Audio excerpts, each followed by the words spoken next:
Kamera, mic, action. Assalamualaikum warahmatullahi wabarakatuh. Pada malam hari ini di podcast Pemuda Muhammadiyah Kayong Utara, mencari pemuda yang berani, menerajang pintu perubahan. Sebelumnya perkenalkan, saya Muhammad Dikfi Rodibillah. Di tempat tinggal saya biasa dikenal dengan Kang Dikfi. Nah, pada malam hari ini saya akan memandu sebuah podcast, di mana pada malam hari ini juga kita kedatangan seorang tamu, tentunya calon kepala desa Sutra, Kecamatan Sukadana, Kabupaten Kayong Utara dulu.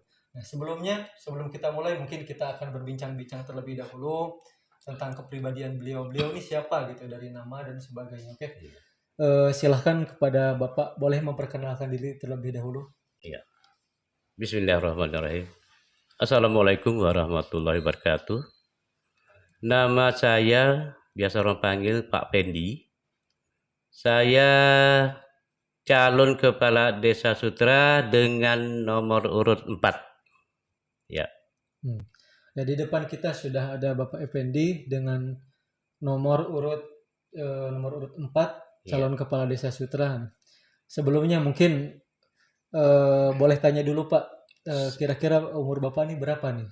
Begini Kang, kalau bicara masalah umur, alhamdulillah umur saya sekarang sudah 62 tahun. 62 tahun. Iya.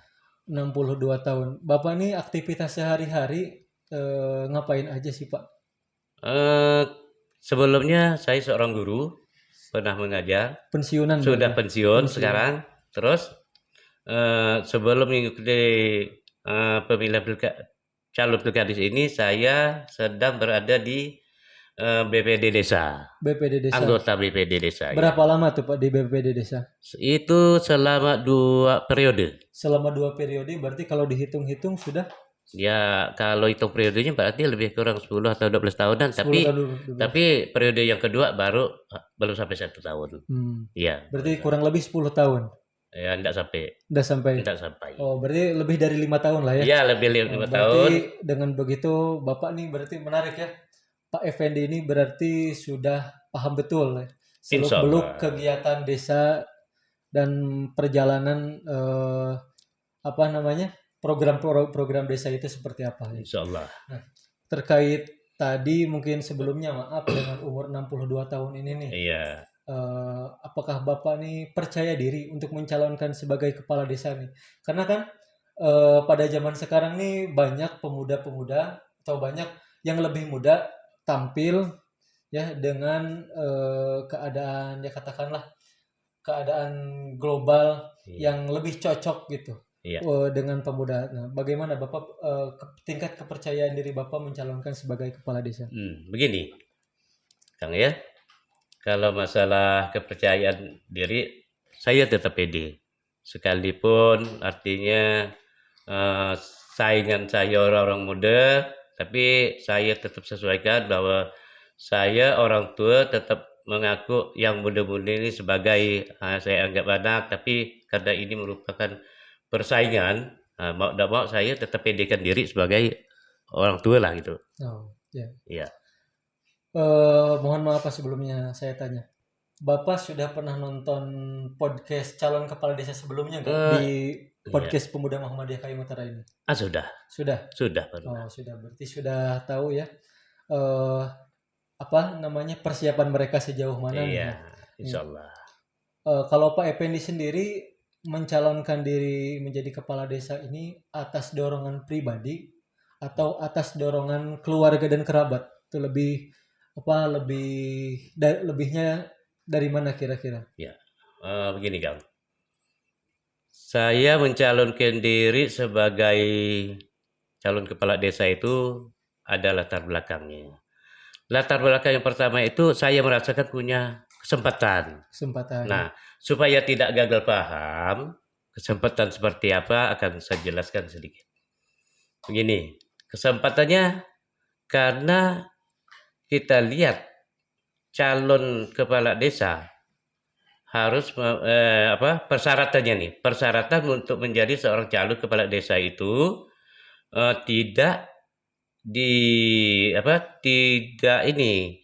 tidak dibebani dengan batas usia. Oh, berarti Perbuk ya, berarti bebas umurnya. bebas umurnya. Coba kalau untuk yang tingkat bawah, artinya serendah-rendahnya calon kepala desa itu umur 25, tapi setinggi-tingginya tidak ada. Jadi saya merasa saya punya kesempatan lah itu. Iya.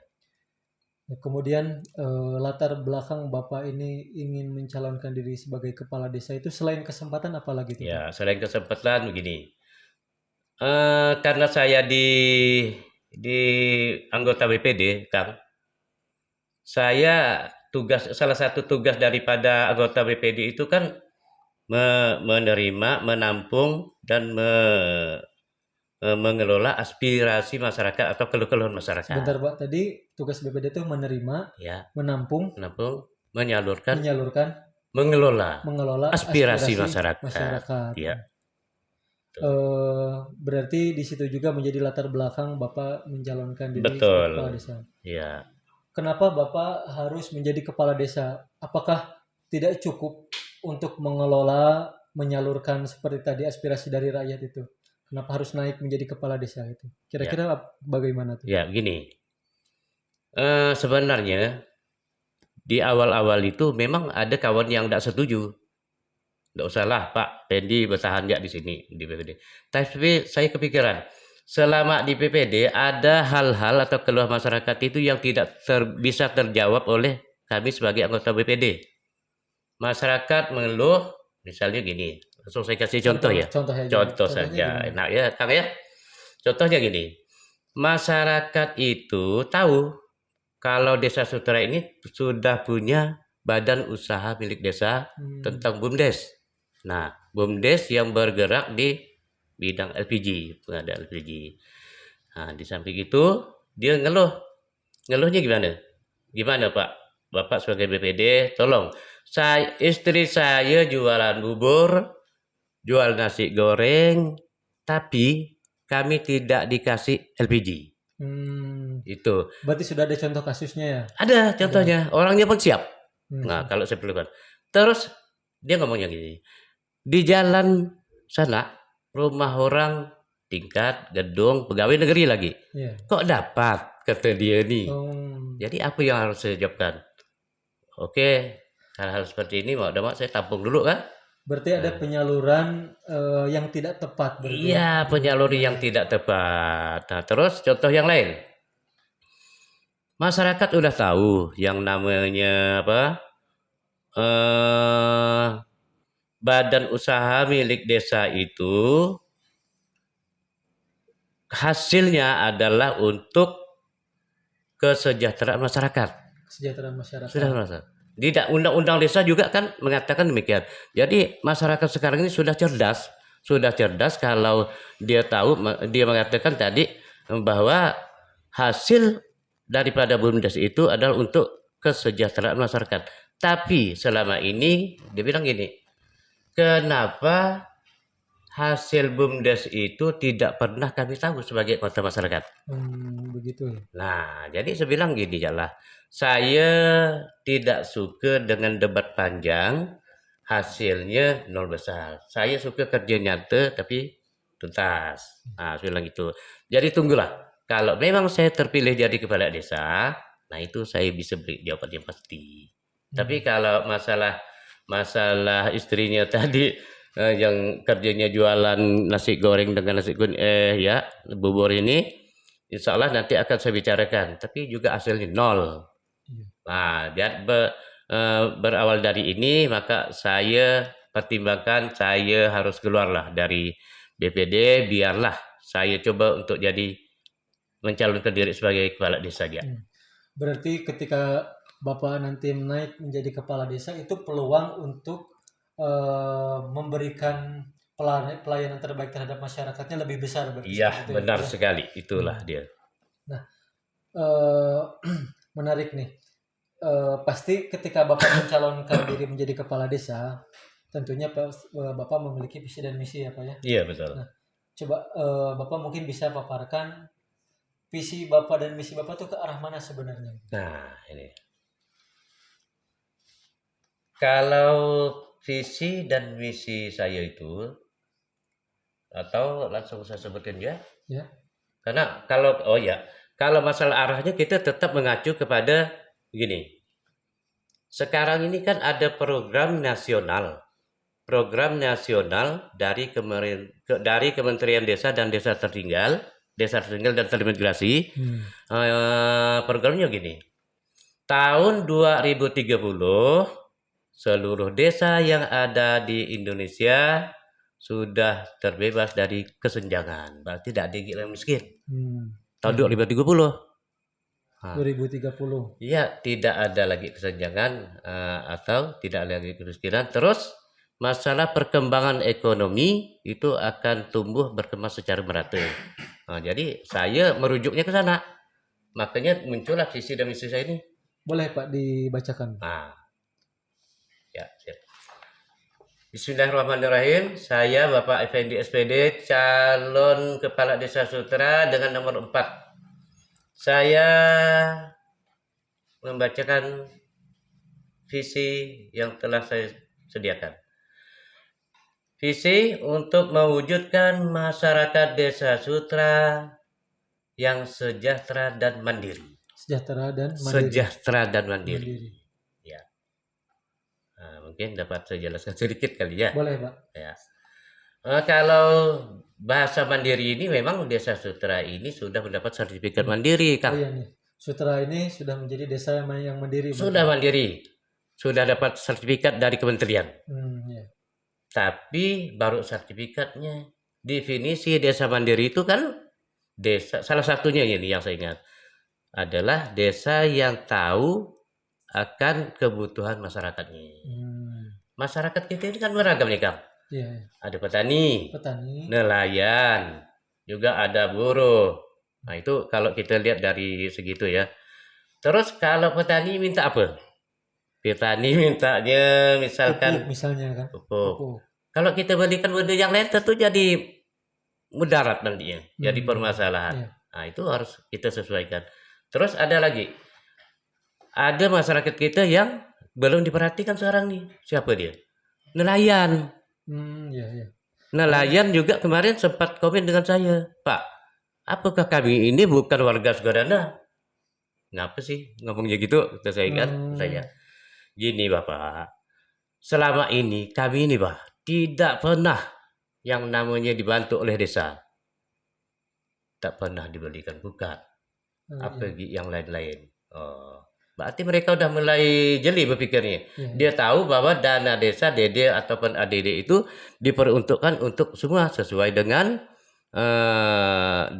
undang-undang desa. Nah, mereka udah benar paham ini. Nah, berarti itulah yang menjadi dasar saya ngapa saya membuat visi misi seperti ini nih.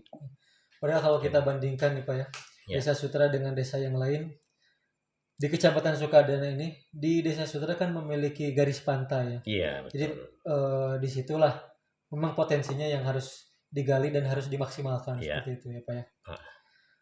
Kemudian Bapak itu kan tadi visinya itu sejahtera dan mandiri ya Pak ya. Iya betul. Itu cara mencapainya dengan misinya seperti apa saja itu Pak? Agar Desa Sutra ini masyarakatnya sejahtera dan mandiri. Iya. Misi yang saya persiapkan, yang pertama itu mengikut sertakan masyarakat dalam merencanakan pembangunan. Nah, ini.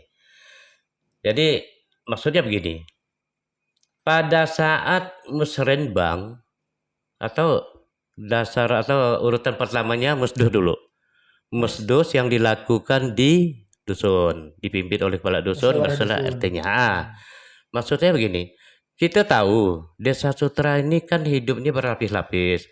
Masyarakatnya itu bukan hanya orang Muslim saja. Kita ini ada orang Cina, ada lagi agama-agama yang lain lah. Seperti Kristen, Protestan. Mereka ini perlu dirangkul sebenarnya. Selama ini tidak pernah dilakukan. Maksud saya seperti itu. Karena mereka juga punya kepentingan. Apa yang mereka, kalau mereka dihadirkan mungkin mereka buka bicara lah. Nah, ini kita beri kesempatan sesuai dengan amanah undang-undang desa. Kalau DD, ADD itu diperuntukkan oleh semua lapisan masyarakat Indonesia. Berarti mereka perlu diundang. Pada saat musrenbang Des naik kan apa yang mereka mau kan. Nah, itu musyawarah yang terbesar di desa itu kan musyawarah desa.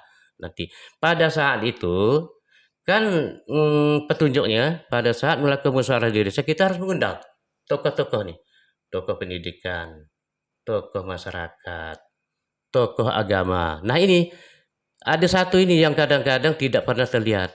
Tokoh agama ini tidak setuju hanya satu agama Islam saja. Itu kata saya tadi itu.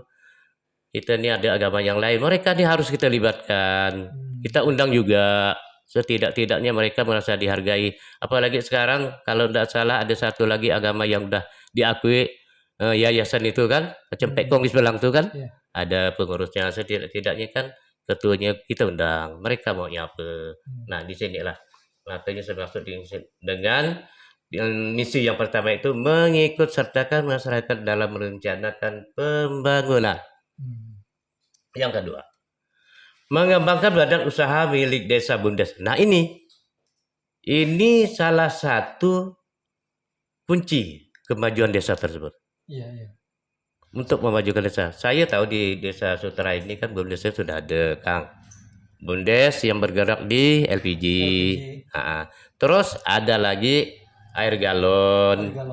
Selama ini saya di BPD yang air galon tidak tahu nih. Tidak tahu kalau BPD kalau desa Sutra ini punya usaha juga air galon. Oh, ini dah yang dipertanyakan masyarakat. Ya seperti saya katakan di awal tadi, masyarakat tuh mau tahu berapa Pak Pendi. Mustahil di BPD tidak tahu. Berapa sih penghasilan BUMDes Desa Sutra ini setahun? Kan bingung saya jawabnya nih. Nah, jangankan masyarakat, saya juga sebagai anggota BPD tidak tahu. Seharusnya tidak demikian. Masyarakat sekarang ini tidak suka dengan warnanya abu-abu. Mereka maunya transparan. Transparan real. Iya, itu yang diharapkan. Masyarakat maunya seperti itu. Jadi kalau kita terbuka, otomatis kepercayaan masyarakat kepada kita ini kan bertambah. Nah, enak kita mengembangkannya. Selain BUMDes tentang LPG, nah ini saya punya wacana ke depannya.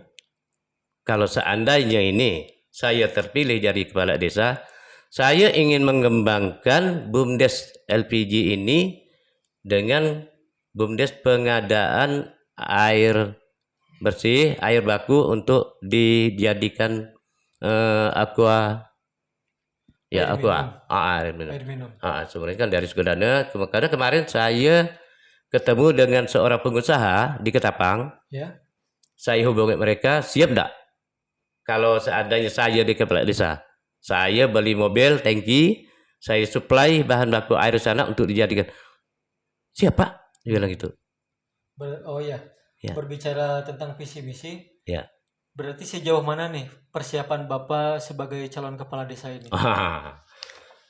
Kalau untuk sementara waktu, kalau masalah sosialisasi dengan masyarakat biasalah, sambung menyambung mulut, pasang baleho. Pasang baleho sudah banyak berarti ya? Iya, walaupun tidak banyak, walaupun kecil saya pasang, insya Allah. Siap. Hasil terakhirnya tetap saya serahkan kepada Allah. Yang punya izin, kita hanya berusaha aja. Oke Pak, coba Bapak berikan closing statement ya kepada masyarakat di Desa Sutra. Kenapa Bapak harus kenapa sih masyarakat Desa Sutra harus memilih Bapak? Ya. Kemudian berikan kepercayaan kepada mereka seperti apa agar Bapak tentunya menjadi orang yang terpercaya untuk dipilih. Silakan Pak. Bismillahirrahmanirrahim. Assalamualaikum warahmatullahi wabarakatuh. Saudara-saudaraku, warga Desa Sutra seiman maupun yang tidak seiman. Kalau seandainya bapak-bapak, saudara-saudara setuju, sepakat dengan saya, dengan visi dan misi saya, dengan program saya, maka saya hanya mohon doa dan dukungannya untuk mencoblos nomor 4. Sekali lagi, coblos nomor 4. Billahi taufiq wal hidayah. Wassalamualaikum warahmatullahi wabarakatuh. demikian podcast malam ini, podcast untuk yang ketiga kalinya mungkin ya, dari tamu kita calon kepala desa dengan nomor 4 di podcast Pemuda Muhammadiyah Kayong Utara. Semoga menginspirasi dan menjadikan pertimbangan bagi masyarakat Desa Sutra untuk memilih para calon kepala desa. Demikian Bapak, terima kasih sebelumnya sudah hadir di podcast Pemuda Muhammadiyah Kayong Sama-sama. Utara. Ya, Makasih semoga banyak. lancar Amin. pencalonannya dan mendapatkan hasil yang diridhoi oleh Allah Subhanahu wa Amin taala. ya rabbal Demikian alamin. saya tutup podcast kali ini dengan doa Rabbana atina fid dunya hasanah wa fil akhirati hasanah wa qina adzabannar. Alhamdulillahirabbil alamin. Allahumma shalli